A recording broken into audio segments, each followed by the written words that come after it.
please subscribe and don't forget to press the bell icon to get notified whenever we upload a new video.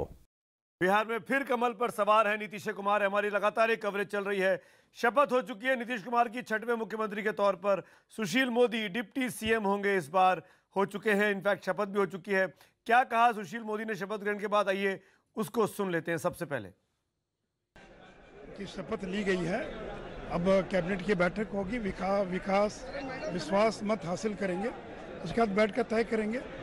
प्राथमिकता तो राज्य का विकास यही प्राथमिकता है, लेकिन और क्या क्या करना है तो सारे विभागों का बंटवारा होने के बाद, सारी चीज़ होने के बाद तब हम लोग तय करेंगे क्या रूप किस रूप में करना है। आज नीतीश कुमार और आपने शपथ लिया है, मंत्रिमंडल कब तक बनकर तैयार होगा यहाँ पर? देखिए, अब ये मुख्यमंत्री को तय करना है, लेकिन बहुत जल्दी हो जाएगा। कितना का स्ट्रेंथ होगा मंत्रियों का अब ये नहीं कह सकता हूँ।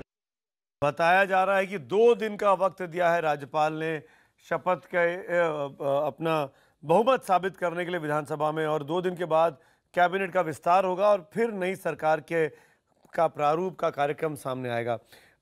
मेरे साथ तहसीन पूनावाला लगातार बने हुए, जो कि तेजस्वी के दोस्त हैं, कांग्रेस के समर्थक हैं और पेशे से वकील हैं। शेष नारायण सिंह हमारे वरिष्ठ पत्रकार साथी भी इस वक्त हमारे साथ हैं। मैं इस चर्चा को आगे बढ़ाता हूं, कुछ मेहमान जैसे जैसे जुड़ते जाएंगे उनसे भी हम बात करेंगे।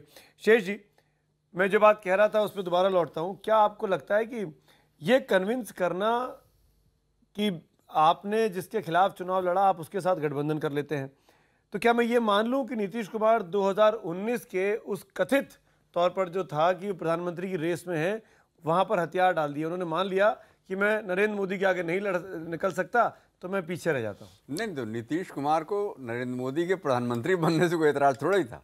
जब से प्रधानमंत्री बने हैं उनके संबंध मधुर हैं, लालू से आमना सामना नहीं होता, उनसे दोस्ती हो जाती है, मीठी मीठी बातें होती हैं। उनको प्रधानमंत्री का उम्मीदवार बनाए जाने से एतराज़ था और उसी पे पूरा का हड़कंप नाद दिया था, और वो अब खत्म हो गया है। तो अब वो जाहिर है कि नीतीश खुद भी तो उम्मीदवार हो सकते थे अगर वो विपक्ष के साथ रहते, तो एक बड़े मजबूत दावेदार थे। इतिहास का हिस्सा है नीतीश कुमार तो नीतीश कुमार ने हार मान ली अगर नरेंद्र मोदी के साथ रेस नहीं जीत सकते। अगर वो कह दें कि हम भी हैं, तो जो हाल प्रणब मुखर्जी में हुआ था राजीव गांधी के प्रधानमंत्री बनने पे, अगर वो बातें अगर कहीं दोबारा दिखा दें ये, तो इनके सामने मुश्किल होगी। अब तो ये बाकायदा शामिल मजमा हैं। मुझे तो अब तो बीजेपी की जो टीम है उसके सदस्य हैं 29 मुख्यमंत्रियों की तरह एक हैं। मुझे आपसे एक सवाल और पूछना है, तहसील में आऊंगा।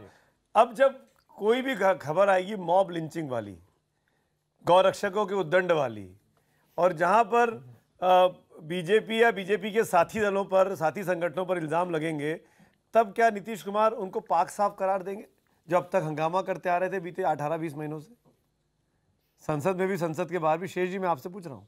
नहीं, अब कुछ नहीं बोलेंगे। नीतीश कुमार का एक स्टाइल है। कल शाम को 5 बजे किसी को उनसे बात हुई, उनके बहुत घनिष्ठ मित्र हैं, आपके शो में मैं आया उसके ठीक पहले, और नीतीश पूरी दुनिया को आइडिया था कि क्या होने जा रहा है। हालांकि इतने फास्ट का आइडिया नहीं था, लेकिन नीतीश मुस्कुराते रहे, उनको नाराज भी नहीं किया, कोई बात नहीं बताई उनको।